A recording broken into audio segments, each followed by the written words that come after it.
How are you all doing? Good. So, as you know, we've been talking about this series, Ask It. And before we really get into the message, I just want to tell you a quick story. Okay, everybody likes story time, right?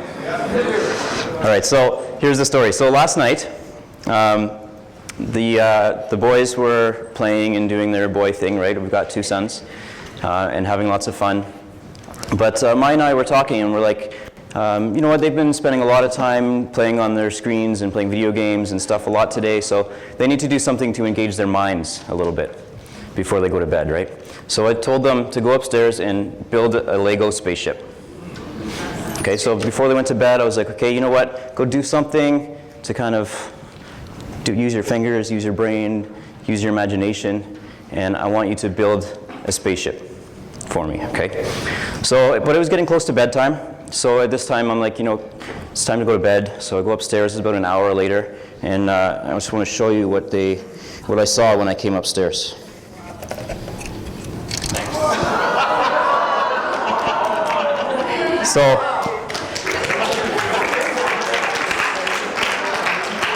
So I thought, you know, wow, this is pretty impressive.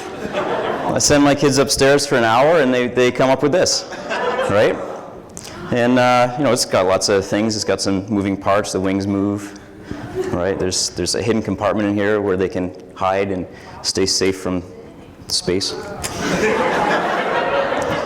There's a little radar thing here that spins around. So lots of cool things, right? So I don't know, do you believe me? Do you actually believe that this is what my kids built in an hour with no instruction? Okay, well, you know what? They did build something in an hour. And it is a spaceship. And it is pretty cool, I think, you know. Xander wanted me to tell you that it's not complete yet. There's supposed to be a roof on it. But, you know, it's pretty cool. It's got like a back door that opens and closes, and it's got this thing here's, you probably can't see it. It's radiation detector, apparently. You know, there's a little keyboard on the front, and the guy's sitting there with his helmet on because it's space. There's lights on the front because, you know, it's dark in space.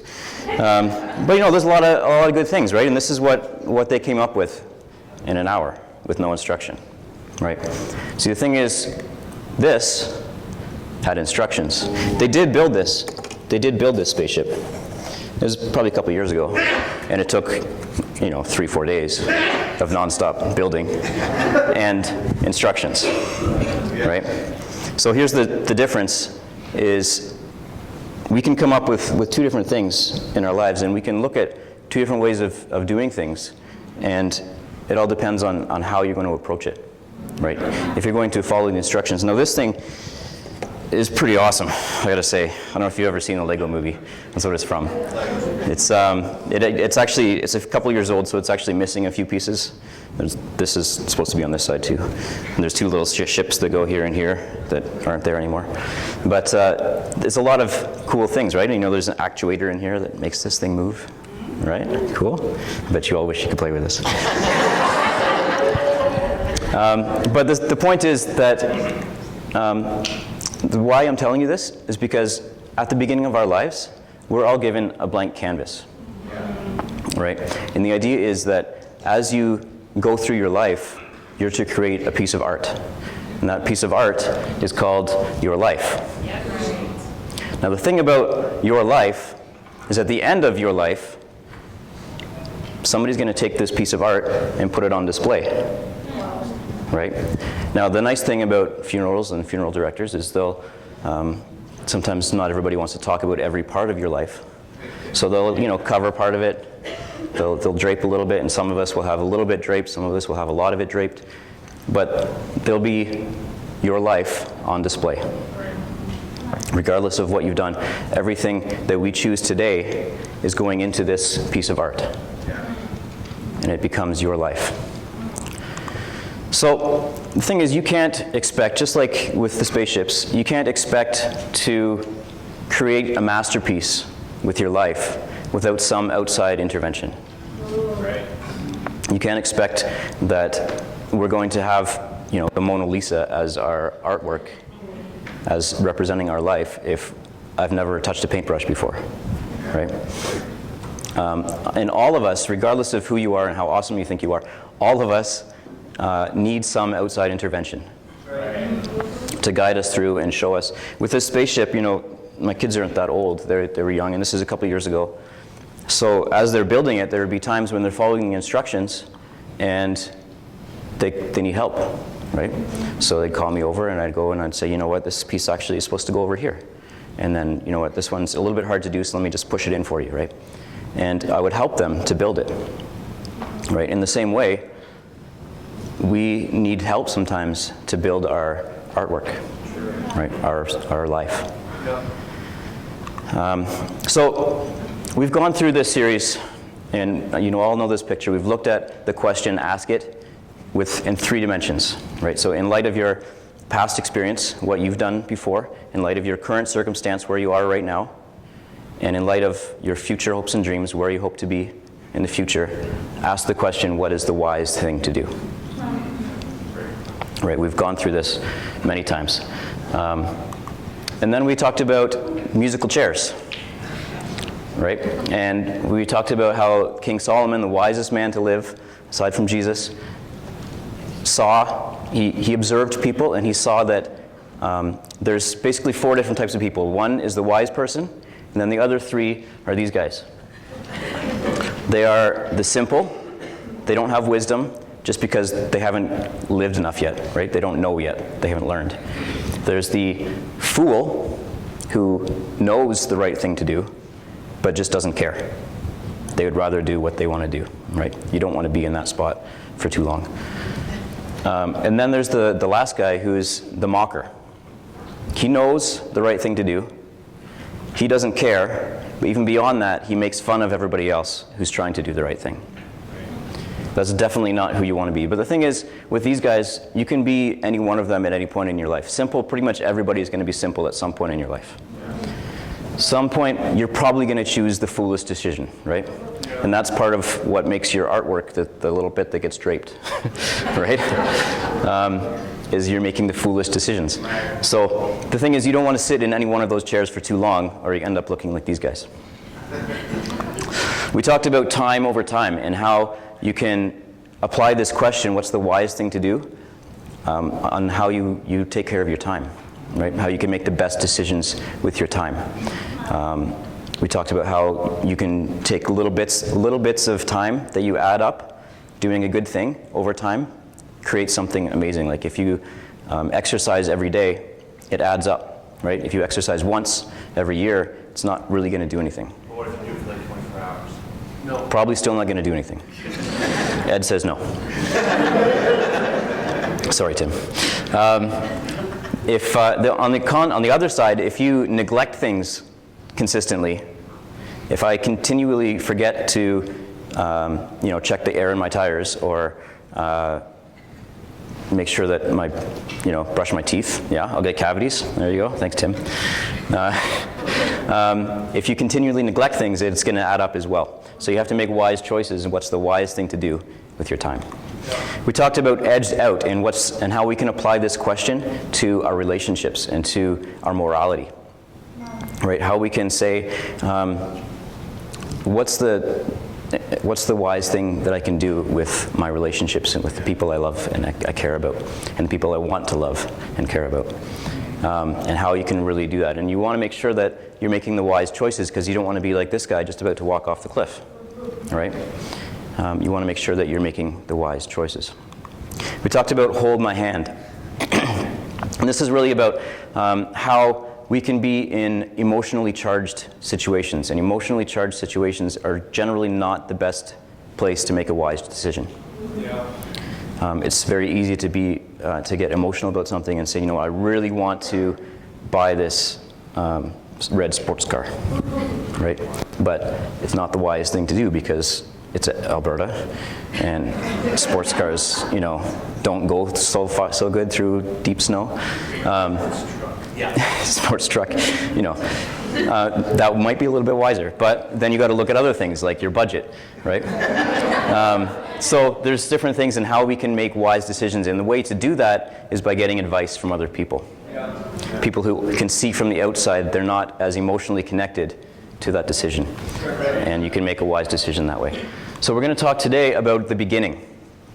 And you might think this is weird because it's the end of our series. We're talking about the beginning, but follow me here. It'll make sense. So we're going to talk about the beginning of wisdom. And the thing is, this is important. So to make wise decisions in any arena requires an understanding of and a submission to the principles and rules that govern that arena. Okay.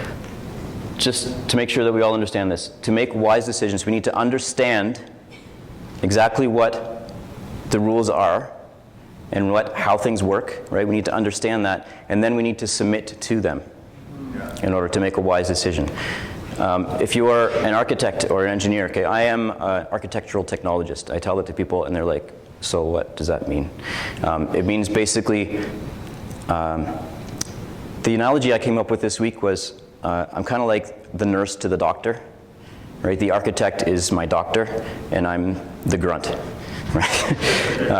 I know how everything works, just like a nurse knows how the body works, and they know how to take care of people, and they know how to do things, but the doctor gets all the glory, right? In the same way, I do all the drawings, I design the building, and I do all the work, but the architect gets all the glory. But an architect or an engineer, they understand the rules of architecture, the principles of architecture. They know how to make a building stand up. They know how to build it, how to create it, how to and there's decisions that they need to make along the way. You know, how many doors do I need? How many washrooms do I need? How big does this beam need to be so that it doesn't fall over, right? There's all kinds of decisions that they need to make along the way, and they need to do that by understanding and submitting to the rules and principles that govern that arena. A coach, if you were a soccer coach or a hockey coach, you need to understand the rules of the game and the principles of how to play that game so that you can be a good coach and make wise decisions. A coach is making decisions all the time.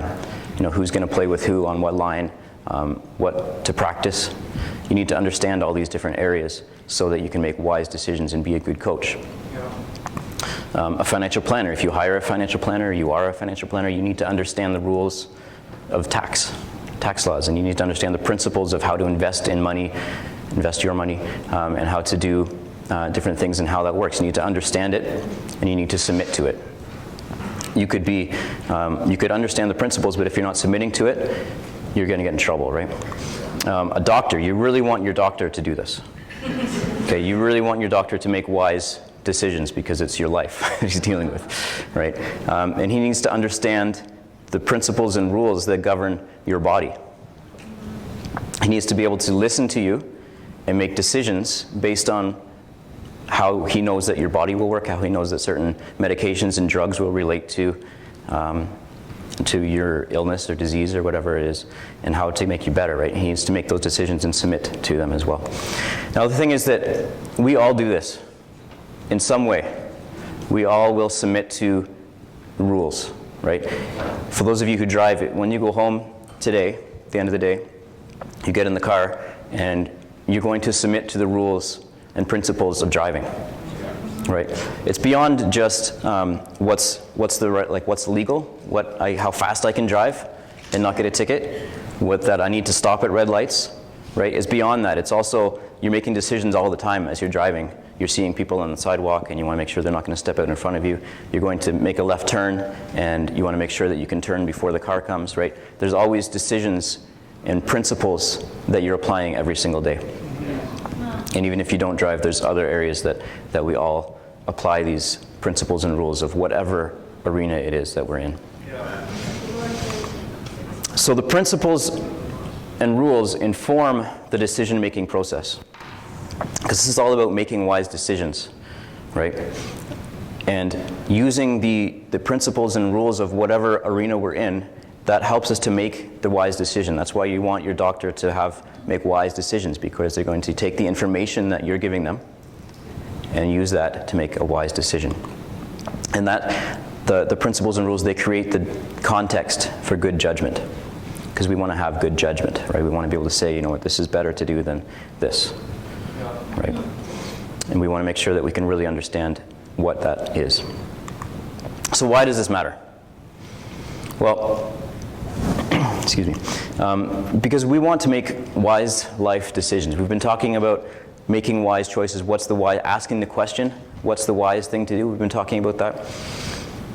And we want to be able to apply it to all different areas of life. We want to be able to make wise career moves.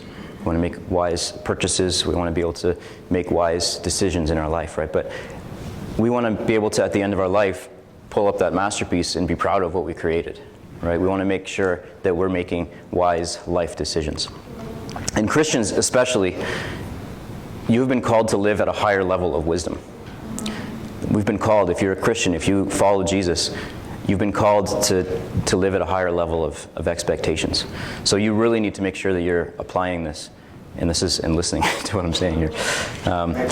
So the thing is that we want to make wise life decisions, and wise life decisions require an understanding of and submission to the principles and rules that govern life.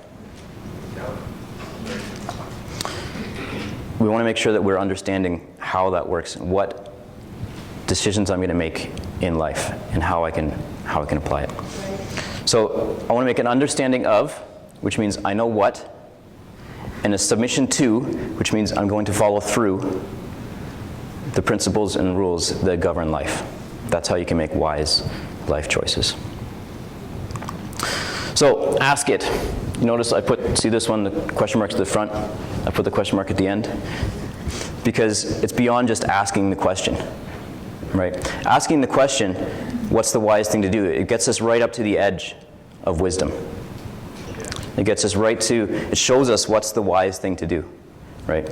We know after we sit and we look at a situation, we get advice from people, and we talk to other people, and we look at our future, our past, our current circumstances, we can figure out what the wise thing to do is, right? But that doesn't guarantee that you're going to do the wise thing, right? True. We can ask that question all day long and figure out what's the wise thing to do. It doesn't mean you're going to do it. So asking the question is important, but that's not the goal. The goal isn't just to understand the wise thing. The goal is to do the wise thing. And it's beyond just understanding, okay? If you're an architect, or if you're a coach, or if you're an athlete, if you understand the rules of the game, but you don't submit yourself to them, you're not going to last in that sport very long. You're going to get a penalty. You'll get kicked out of the game. You won't be able to finish your race. You might not be able to start your race. If you're doing different things, you need to make sure that you are actually doing the wise thing, submitting yourself, right, to the principles and rules that govern the game. The goal is to have good judgment in your decision-making process, and really understanding what it's about. So it shouldn't be any surprise to us that King Solomon, who is the wisest man to live, aside from Jesus, the wisest man to, that's funny, it's supposed to say the wisest of kings. That's what that little line in the dot is, the K in the I. King Solomon, the wisest of kings, the wisest man to walk on the earth. He had something to say about wisdom, and we know this. We've been looking at through all the Proverbs, not all of them, through many of the Proverbs, and which is one of the books that he wrote, and seeing how he looked at wisdom and how he looked at making life choices. So in Proverbs 9, verse 10, it says, "The fear of the Lord is the beginning of wisdom." This is the beginning, right? So how do we start wisdom? It's the fear of the Lord. Now, fear, it doesn't mean that you're scared of Jesus, scared of God. You're not afraid. The fear is simply the recognition and reverence that leads to submission.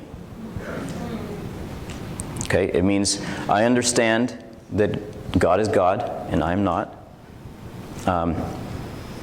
It means that it's when you wake up in the morning and say, God, you know what? You know more about me than I do.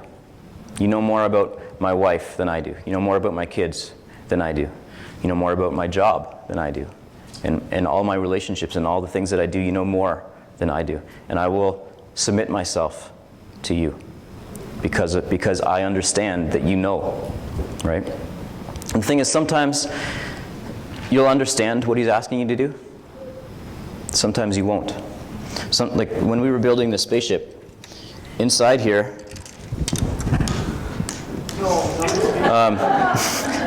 there's this little yellow mechanism that makes the wings go in and out. When we were building that, we didn't know what that was, right? But we followed the instructions, and when it was finished, we went, oh, that's cool, right? And as we worked through all these different parts, let me pick that up before I lose it. As we work through all these different parts and these different things, we can really see, and we're submitting ourselves to the author of life. And either way, regardless of whether you know exactly what it is, sometimes you're going to be building something, you know what, this thing is the windshield. I understand what that is, right? This thing in my life, I understand, God, why you want me to do this. And sometimes it's easy, sometimes it's not. But regardless of what it is, either way, the fear of the Lord means you're going to submit yourself to that. Right. Because you understand that he knows better than you. The beginning of wisdom is not a question. We've been asking the question, right? What's the wise thing to do? But the beginning of wisdom is a decision. Come on, brother. It's to actually do it.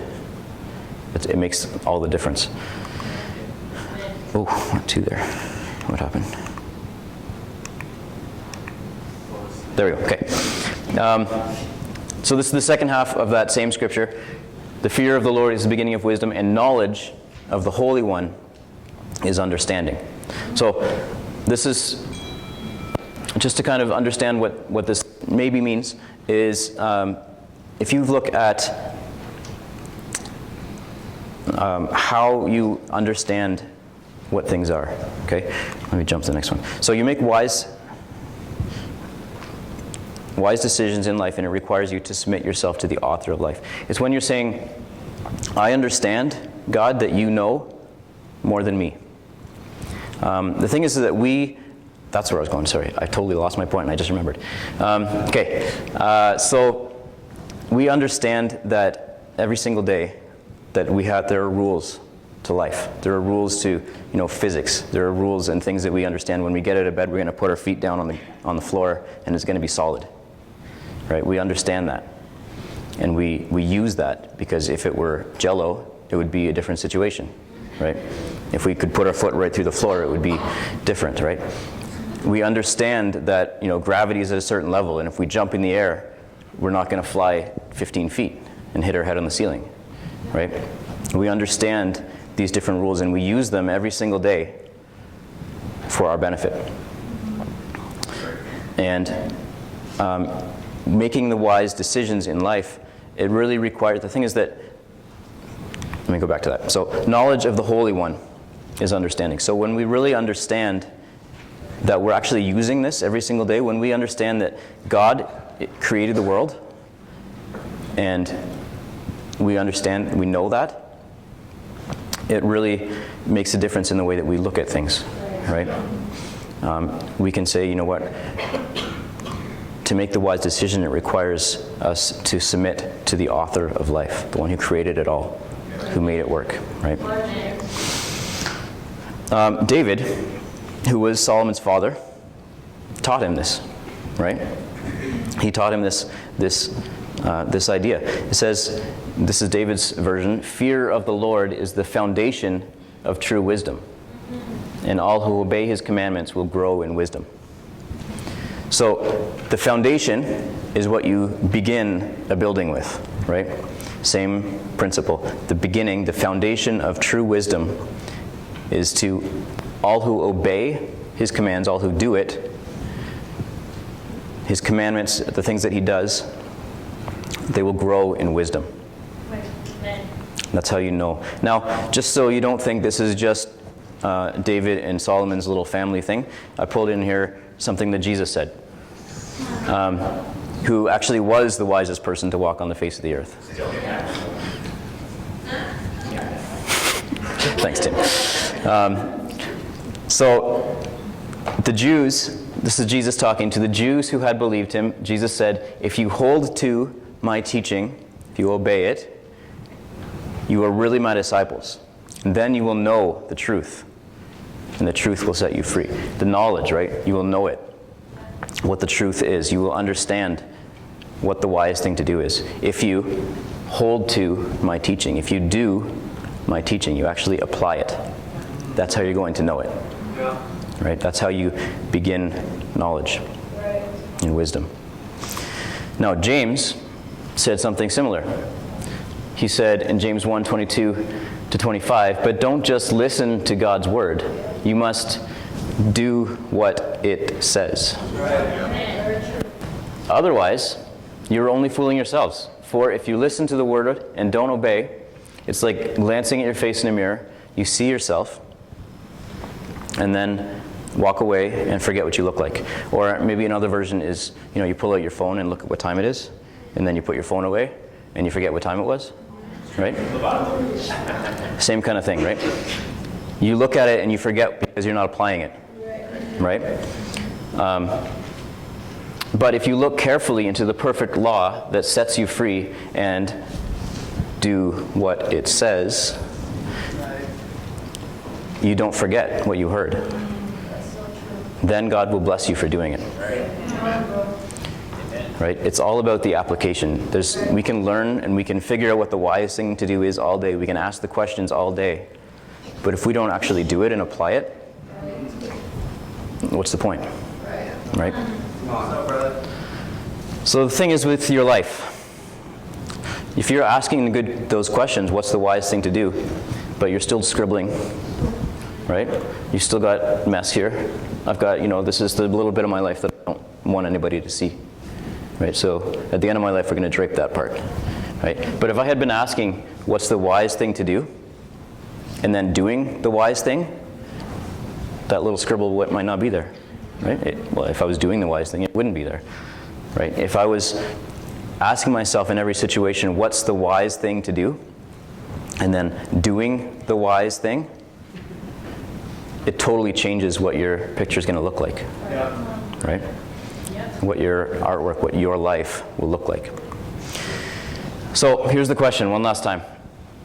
In light of my past experience, my current circumstances, my future hopes and dreams, what's the wise thing for me to do? Now, we need to continue asking this question. Just because I'm saying you need to do it doesn't mean you stop asking that question. Hopefully, at this point, after 6 weeks we've been going through this series as a church, it's kind of part of your decision-making process already, right? Hopefully, you're looking at different situations. You're saying, you know what, I could do this thing, or I could go play video games, or I could, take care of my family, right? But what's the wise thing to do? Well, I really want to do this, though, but I know that it's wiser to take care of my family, right? One example. I know that I really want to eat this cheesecake, but I'm on a diet, and this carrot is actually much better for me, right? Carrot cake. Yes, carrot cake. Again, you can eat the carrot cake with all the sugar and cream cheese, or you can eat the carrot, right? Now, the wise thing isn't always the most appealing, right? But it doesn't mean it's not the wise thing to do, right? Because in the end, you're going to end up with scribbles on your life if you don't do the wise thing, right? So in light of my past experience, my current circumstances where I'm at right now, and my future hopes and dreams, what's the wise thing for me to do? We need to continue asking that question. Right. But again, it's beyond ask it. We do need to ask it, but more important, we need to do it. Right? Far more important than asking the question is doing the answer. We get the answer by asking it and figuring it out and getting advice, but then we need to do it. Do it is greater than ask it. What determines whether or not we'll move towards doing the wise thing isn't knowing the question, right? We know the question now, right? What's the wise thing to do? We all know that. We all understand it. But knowing the question, even knowing the answer to the question, doesn't determine whether you'll do the wise thing. But surrendering your will to the Father in heaven who created it all, that's how we're going to actually do the wise thing, right? My will is to eat this cheesecake, carrot cheesecake. My will, I really want to do this, right? But the Father's will for my diet is a carrot, right? Jesus loved. He probably did. But it's all about doing the wise thing, right? Asking the question, what's the wise thing? Doing the wise thing. So, the beginning of wisdom is not the question. The beginning of wisdom is a decision. Right. Following through, surrendering yourself, submitting yourself to the principles and rules that govern whatever arena of life you're in. You need to understand it. That's why we ask the question. Right? We need to understand what the principles and rules are. We need to understand. That's why we go to school to become an architect or a doctor. Or that's why you have a coach and you know, there's rule books for sports, because we need to understand what the principles and rules are. But the beginning of wisdom, the beginning of becoming great at something, is the decision to actually submit yourself to those principles and rules. So, if you're a Christian, if you're a disciple, if you say Jesus is Lord, then there's something you need to do. You need to do it, right? Nice. Yes, sorry, I pulled it up at 4 in the morning, so you know how tired I am. But yeah, you need to do it. You need to actually apply what you're learning, right? Ask the question, do it. Now, if you don't know, maybe you're not a Christian, or you want to become a Christian, or you don't know if you're a Christian, ask somebody who invited you out to study the Bible. The knowledge of the Holy One is in the Bible. Right? That's how we can learn what God expects us to do. That's how we can learn the rules, the commandments that God had for us. They're in the Bible. So ask somebody. If you don't know what they are, this is your opportunity to learn. Right? Ask the question, what's the wise thing? The answers are in the Bible. And you need to get to it and ask somebody to help you to learn. Because, again, if we ask somebody to hold our hand, sometimes things are emotional. We read the Bible and like, well, you know what, this is connected to this part of my life. I don't really like that. So I'm going to skip that part, right? But you need somebody to guide you through so that you're making the wise decisions and not getting stuck on emotions and what you think is wise, but isn't. Because we want to make a good piece of art. Okay, next week we're starting a new series, and it's about good news. Again, this is how we can learn what the wise thing to do is, and then we can apply it. So we're going to start talking about Jesus. Easter's coming up. So it's all about the good news throughout the month of April. Yeah. And how we can learn what the good news is, what Jesus is about. So I encourage you guys to come back next week. Thank you.